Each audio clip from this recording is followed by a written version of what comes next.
queridas y queridos oyentes, soy Inoa Hernández y les doy la bienvenida al podcast Aquelarre Lunar, un espacio de análisis, discusión, pensamiento crítico y divulgación en el que damos voz a las mujeres que día con día enriquecemos con nuestro talento, compromiso y pasión a la sociedad, la que lamentablemente muchas veces, diría que demasiadas, no nos da el reconocimiento que merecemos y nos hemos ganado. No alargaré más esta introducción para que sean Ariadna Solís y Manu Garrot los conductores de Aquelarre Lunar, los que nos guíen en el programa.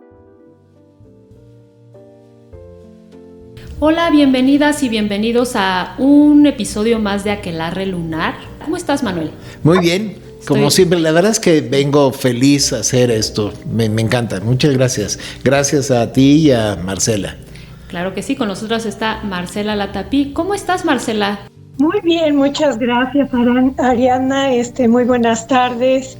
Les agradezco mucho esta cordial invitación. Mira, hemos conversado un poco sobre esto. Sabemos, es parte de la invitación, tu especialidad pues yo diría tan compleja, tan intensa que es la tanatología. Eso de ayudar a las personas a tratar de resignificar una pérdida, sea cual sea, me parece tremendo. Ya se ha sumado la tanatología, toda esta ciencia de la psicología, como otras ramas, ¿no? Porque se ha diversificado mucho la psicología y cada una pues tiene su especialidad. Y como parte de ella, la tanatología, ahora que ya ha cobrado mucha importancia, pues es una corriente terapéutica, porque la vida está hecha de pérdidas a lo largo del ciclo de la vida. Vamos perdiendo y vamos obteniendo también. No quiere decir que todo sea pérdida, claro que no. Tenemos también nuestras ganancias, nuestro aprendizaje, el éxito, muchas cosas. Ciertamente tenemos desde pequeñas, medianas y grandes pérdidas a lo largo de la vida. Aunque lo hemos visto en otros ámbitos, siempre son las mujeres las que tienen mayor facilidad para transmitir, para abrirse y hablar de sus emociones. ¿Ocurre lo mismo en tu especialidad? Sí, claro. Y fíjate que más en la parte de la tanatología, como que es más difícil que un hombre asista a una atención tanatológica. Generalmente, pues es la mujer la que más pide este tipo de apoyo psicológico. Esto es, pues, propiamente cultural, ¿no?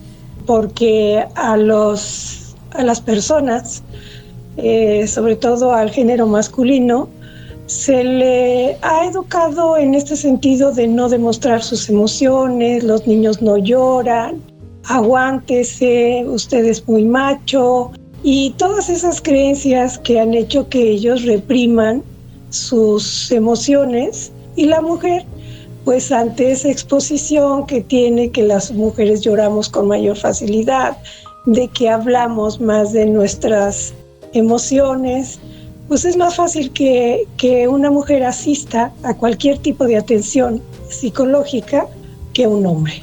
Esto me lo encuentro seguido. El grosso de mi población, digamos así, también de consultas psicológicas y de cuestiones emocionales, tiene que ver con las mujeres. Muchas veces también estoy abierta a atender parejas, pero ¿quién busca la terapia finalmente? Las mujeres, ¿no? Sí, sin duda. Digo, en tu caso parecería más obvio porque tiene que ver con la maternidad, ¿no? O sea, sí, pero imagínate, por ejemplo, ahorita estoy tratando a una chava y tengo varias, ¿no?, que están en la misma situación de pérdida gestacional, y entiendo que son ellas las que lo están sufriendo porque perdieron a su bebé. Pero ¿qué pasa con ellos? ¿Que no lo sufren o qué, no? Siempre me pregunto, ¿qué pasa con esta pérdida psicoemocional también? Aunque no estuvo en tu cuerpo, aunque tú no sangraste, aunque tú no lo perdiste físicamente, pues sí hubo una pérdida y no llegan los hombres a consultar. Lo que he observado, que muchas mujeres que atraviesan por esto, es que el hombre pues como que lo bloquea un poco y quieren ir rápido a lo que sigue, es como decir, ya no te claves ahí, ya no le des tanta importancia, vamos a lo que sigue, que es un siguiente embarazo, ¿no? Es como tratar de adelantar el proceso. Yo no sé, tú, Marcela, en tu experiencia de pérdida gestacional, ¿cómo lo has vivido? Cuando es en ese contexto, pues generalmente nada más viene la mujer porque vive todo este proceso del embarazo, esa conexión, ese vínculo que hay con el ser que está creando dentro de su vientre, y por obvias razones ella es la que está muchísimo más involucrada en la pérdida, ¿sí? El hombre, digamos que, y ahora, porque antiguamente, pues como que el hombre no se involucraba en este tema del embarazo, ¿no? Y hasta había unas frases que decían, ella está embarazada. Sí, está ella embarazada. Ahora ya se utiliza el estamos embarazados. Okay. Pero eso es muy reciente, muy reciente. Incluso hay ahora este festejo que me llama mucho la atención, ¿no? Cuando van a destapar el sexo del niño, ya hacen toda una fiesta, ¿no? Que antes eso no se estilaba. Ni siquiera los baby shower. En la época de mi madre no existían esas cosas. Están involucrando al hombre en esta parte de la llegada del bebé ante el festejo que se hace para destapar qué es lo que viene, ¿no? Si una niña o un niño. Es un proceso muy largo, de muchísimos años.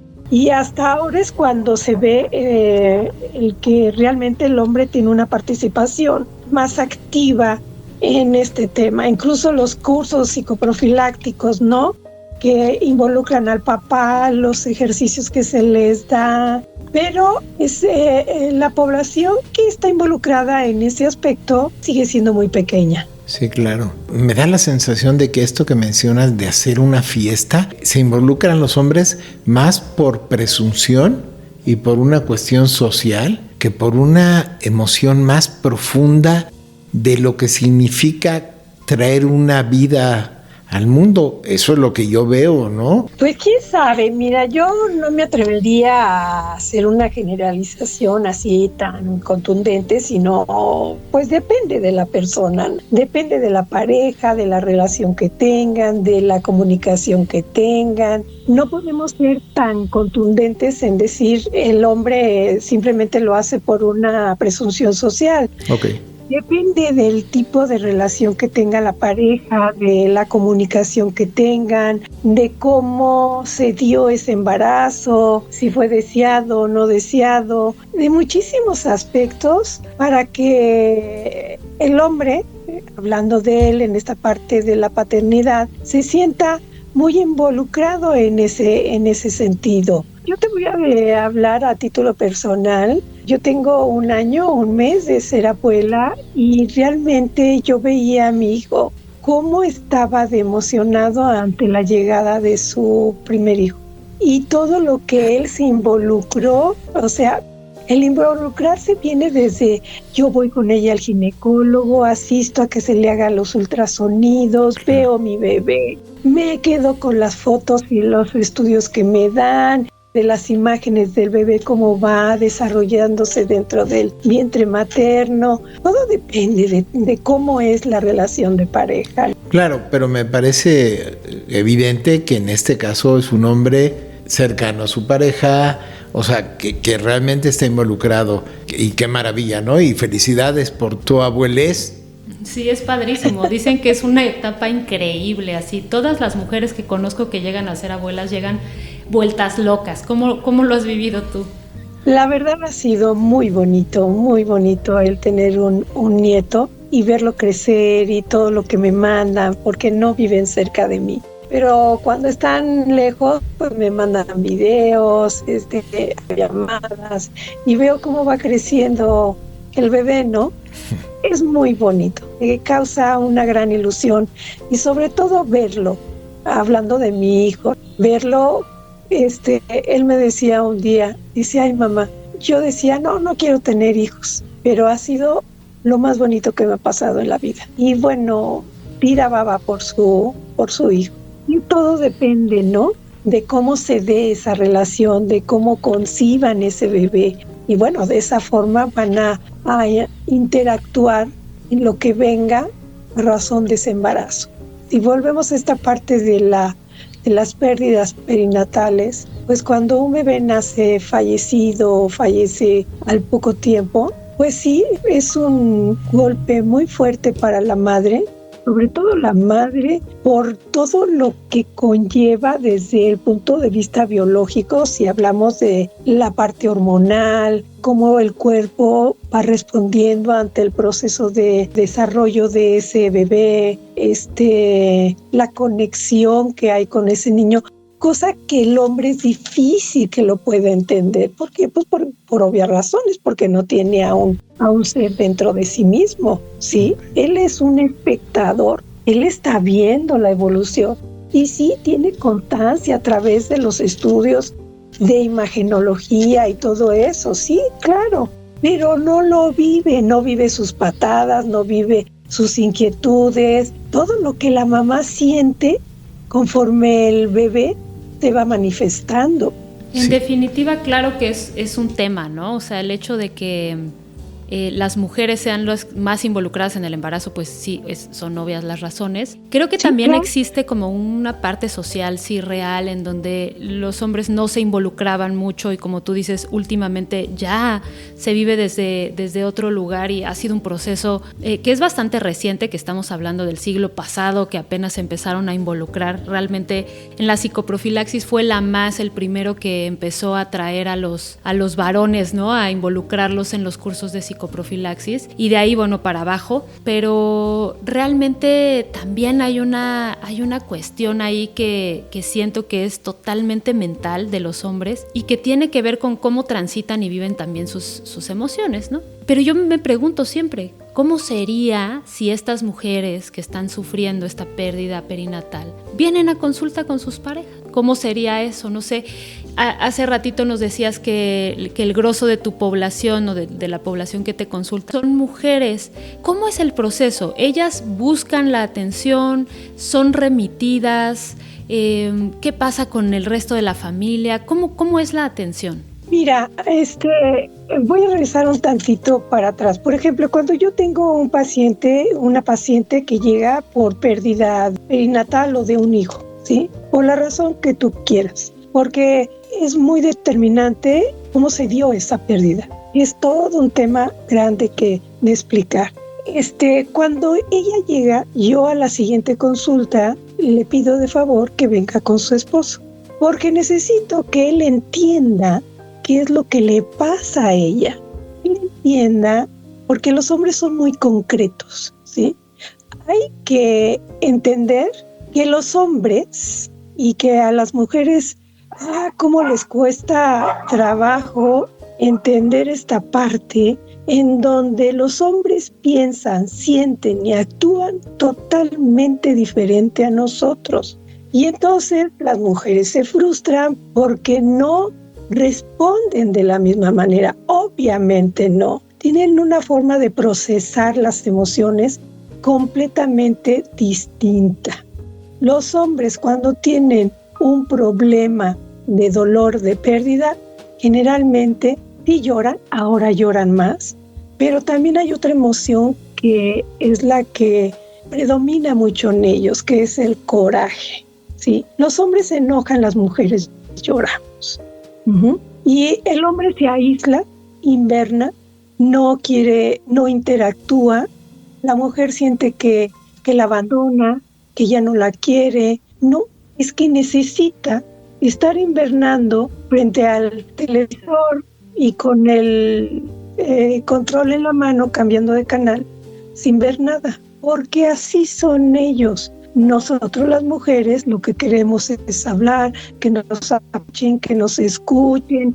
Entonces solicito que venga el esposo para explicar por qué ella va a estar así y cómo va a estar él ante esas creencias de toda la vida de tú tienes que ser el fuerte, no puedes doblar, no puedes expresar nada, y todas esas consignas que recibe por parte de la sociedad, en donde él no puede expresar sus emociones, Mira, tanto en tu caso como el de Ariana, las dos solicitan que vayan las parejas porque evidentemente de primera instancia no van.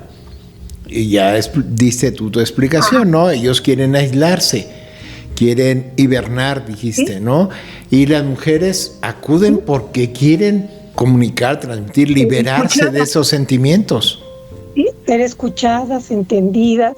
Y bueno, a veces logro que la pareja venga a terapia y entonces él exprese sus emociones. Y cuando yo empiezo a hablar de todo esto, de lo que significa perder un hijo, pues ellos empiezan a llorar y empiezan a decir, sí, me siento muy mal. No tengo que tener una postura totalmente estoica para que digan, mira qué fuerte es él, ¿no? Él tiene que estar así, no puede manifestar una emoción. Pero fíjate que yo sí he visto una evolución en los hombres. Ahora sí lloran y qué bueno, ahora sí expresan y cada vez más. Y eso, que bueno, a través del llanto, ya sea de la frustración, de la impotencia, de cualquier otra emoción.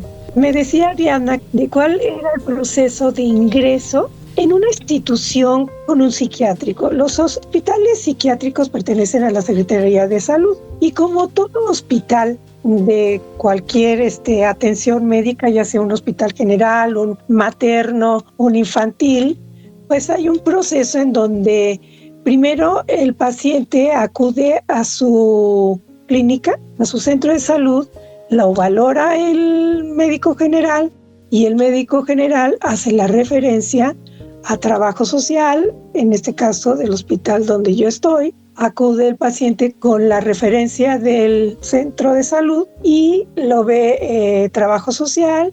Ahí se le pide una serie de documentación que tiene que traer, sobre todo no derechohabiencias, ni al Seguro Social, ni al ISSSTE, para que reciba la atención por parte de la Secretaría de Salud. Y entonces, ya teniendo la atención de trabajo social, si en ese momento es una urgencia, se le pasa con los médicos psiquiatras que están en el área de urgencias, porque a lo mejor hay que proporcionarle una contención inmediata y entonces se le pasa ahí y se le atiende. Incluso si llega un paciente al hospital en crisis y tiene derechohabiencias a cualquier dependencia, estamos obligados a atenderlos. Y se le da la contención por parte de urgencia y ya estabilizando al paciente, se le hace la referencia a la dependencia a la que pertenezca. Okay. Y si no, entonces recibe la atención como proceso. Primero se va a psiquiatría, ya sea si es adulto con psiquiatría en el área de adultos y si es niño se refiere a paidopsiquiatría. Ya valorado tanto por psiquiatría o paidopsiquiatría, se le envía a psicología y entonces ya se le da la atención totalmente integral al paciente. Oye, fuera de micrófonos tú nos comentaste que 8 de cada 10 pacientes que atiendes son mujeres. ¿Eso ocurre desde el primer contacto? Sí, y son más mujeres que hombres. Lo que en los hombres parece que es una fortaleza, al final se vuelve en contra de nosotros, es una debilidad. Si no nos abrimos a la búsqueda de consulta, asesoría médica y nos cuesta tanto hablar de nuestras emociones, finalmente nos debilita más que fortalecernos, es como yo lo veo. Pues sí, lo que pasa es que pues la van a seguir padeciendo y eso no ayuda, pues evidentemente, a la familia. O sea, eso se va a ver traducido en el aspecto familiar. Por ejemplo, en el hospital hay psicólogos que son sistémicos, que tienen la especialidad de terapia sistémica, que es la que ve todo lo que son problemas familiares y de pareja. Tuvimos en un programa una terapeuta alternativa. Ella nos decía que prácticamente el 100% de su consulta eran mujeres y que ahí sí, de todas las mujeres o de las mujeres que van, el 100% van por violencia. Y a mí me hace pensar que estos hombres contenidos que no buscan ayuda también pueden ser violentos. Sí, claro.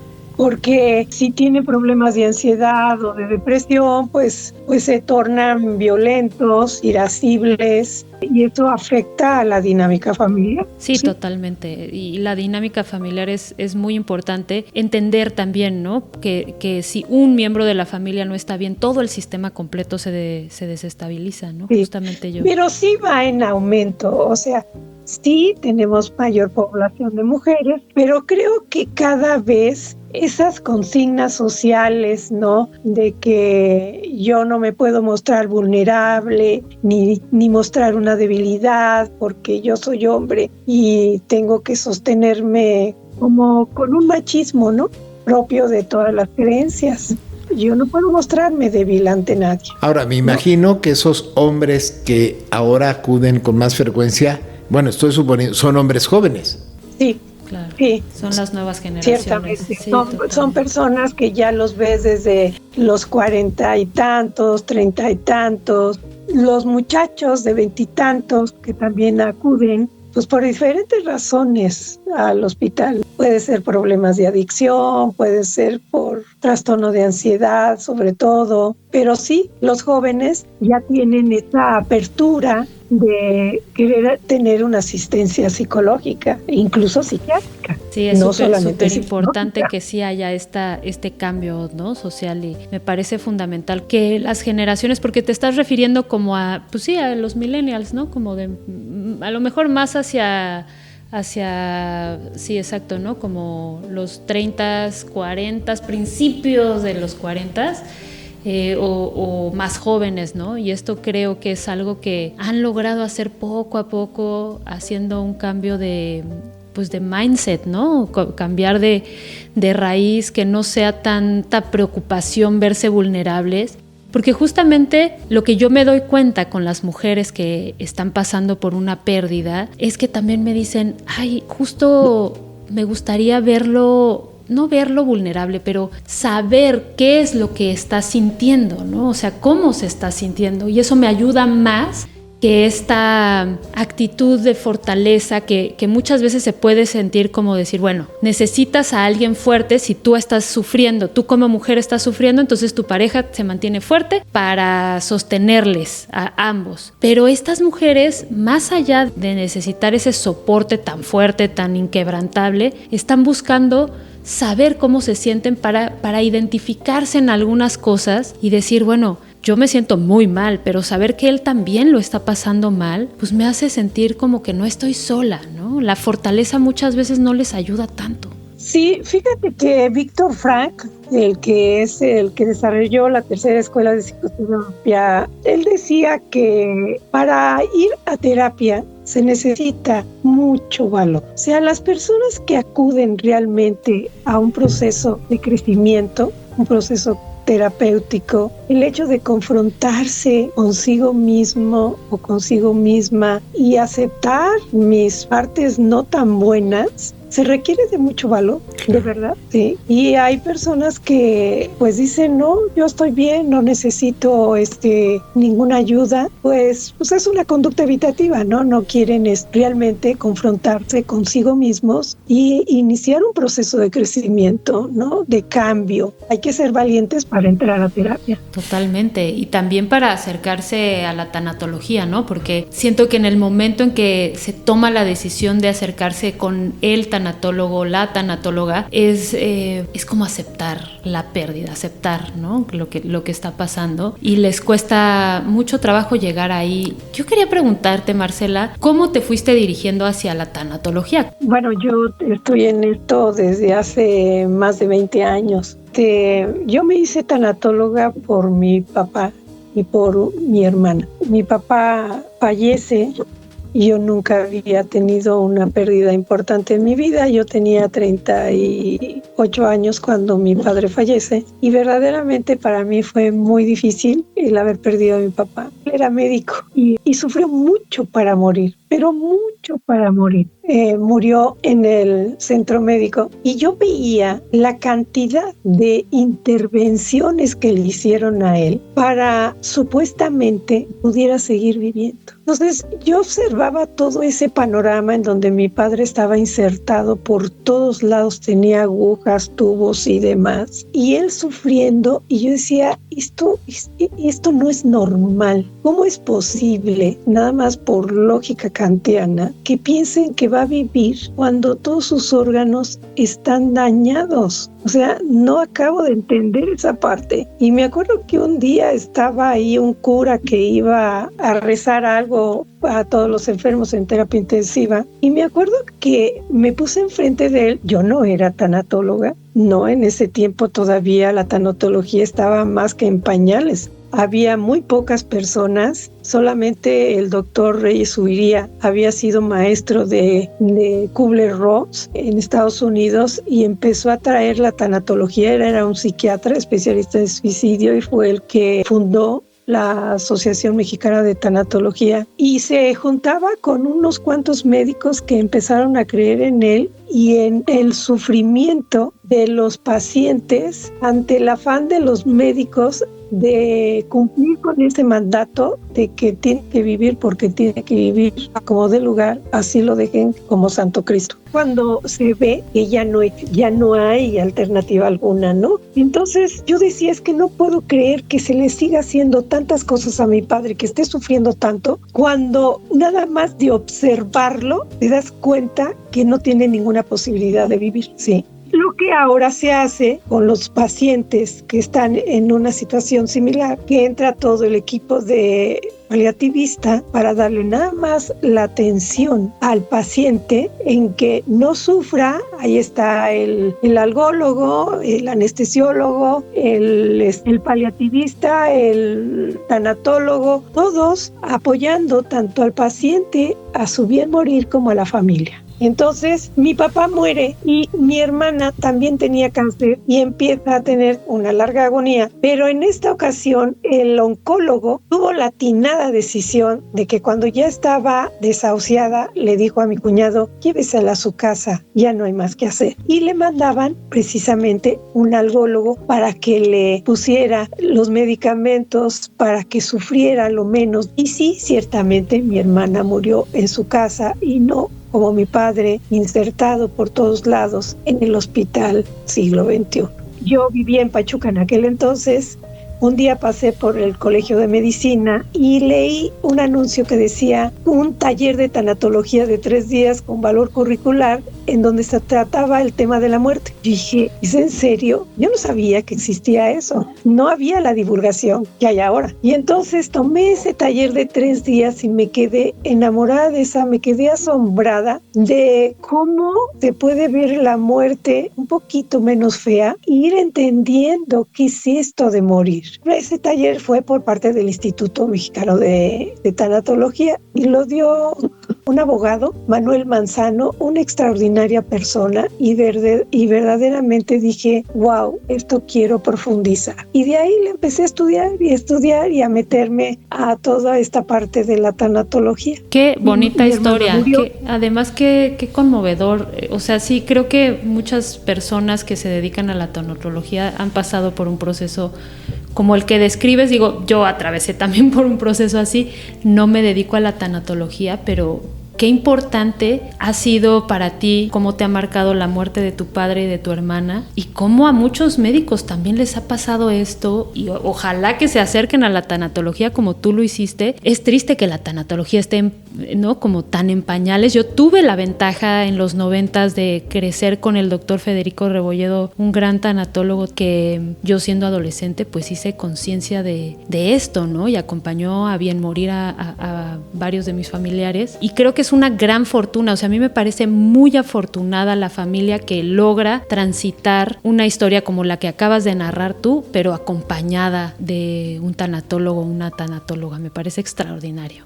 Yo te voy a ser honesta, y que sí hago muchísimo hincapié, es que cuando una persona necesita una atención tanatológica, acudan, por favor, con un psicólogo clínico que haya estudiado la licenciatura en psicología y y se haya especializado en psicoterapia y que además se preparó en tanatología para atender una pérdida. No vayan con un tanatólogo que hizo un diplomado nada más, porque sinceramente hacen mucho daño, porque no puedes despegar todo un proceso de pérdida con la parte psicológica y de historia de vida de esa persona que perdió a alguien. Y hay que saber de trastornos de personalidad y hay que saber de muchas cosas del comportamiento humano para poder abordar una situación tan delicada. Qué buena recomendación, porque pues no todos los que lo necesitamos sabemos a quién recurrir, la verdad. Claro. Y entonces yo sí hago mucho hincapié en ese aspecto. Sí, qué bueno que lo estudian. Generalmente las personas que acuden y hacen un diplomado es por sanar algo que perdieron, pero pues no tienen el bagaje de conocimientos para poder atender una persona que entra en crisis de ansiedad o una depresión profunda y ya no saben qué hacer.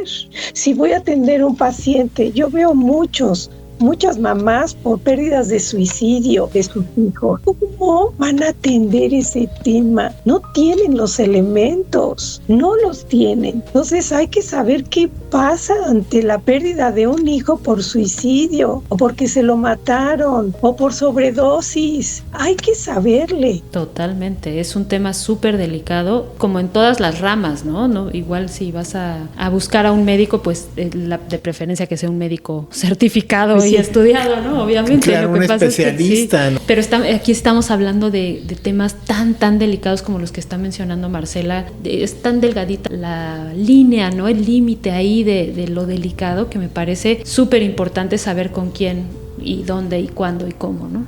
Qué duro, la verdad es que hace poco aquí en Valle de Bravo se suicidó un joven de 15 años. Hace 3 semanas. Y fíjate que yo no lo conocía a mi hijo, pero a mí me provoca un dolor tan tremendo.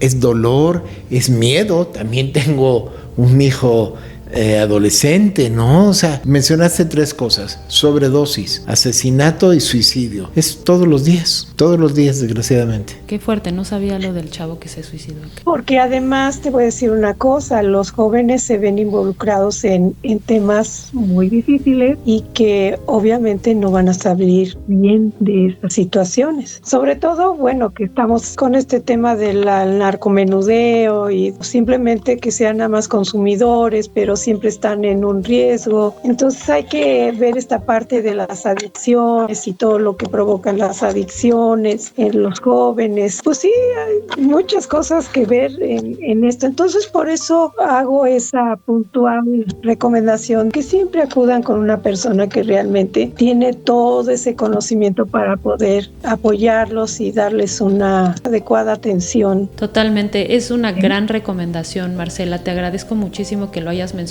con tanto hincapié. Ha sido un placer platicar contigo, me ha encantado que nos hayas contado tu historia, ha sido muy conmovedor. Siempre es una plática muy sabrosa, pero hoy yo me quedo más conmovida. Ese es como me voy el día de hoy después de este episodio. Gracias por haber asistido, gracias por este llamado y haber llegado acá. Ay, no, yo muy agradecida porque pues me tengan la confianza y yo encantada de poder, pues si de alguna manera puedo poner un granito de arena y la gente llegue a escuchar esto, pues les abra el entendimiento y diga, yo creo que tengo que hacer esto con mi vida. O a lo mejor no precisamente perdí un ser querido, pero perdí mi empresa, perdí mi casa, perdí mi familia, perdí, no sé, tantas cosas que uno puede llegar a perder a lo largo de la vida, que le sea significativo a esa persona y decir, bueno, yo creo que sí necesito que alguien me dé una contención y me diga, y yo aprenda de mí y de mis errores y qué fue lo que hice para perder tal o cual cosa. No vamos a hablar de una vida, sino cualquier otra cosa. De hecho, tú usas un término que me encanta, es resignificar, o sea, dar un nuevo significado. Y tienes razón,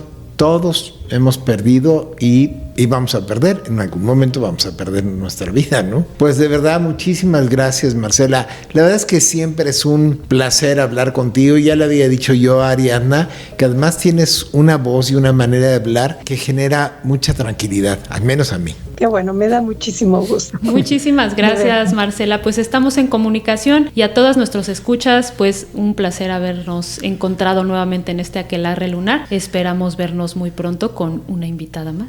Ok, bueno, hasta luego, Marcela. Gracias a ustedes y a su amable auditorio. Un abrazo. Claro que sí. Bye. Un abrazo. Órale, Manuel, bye.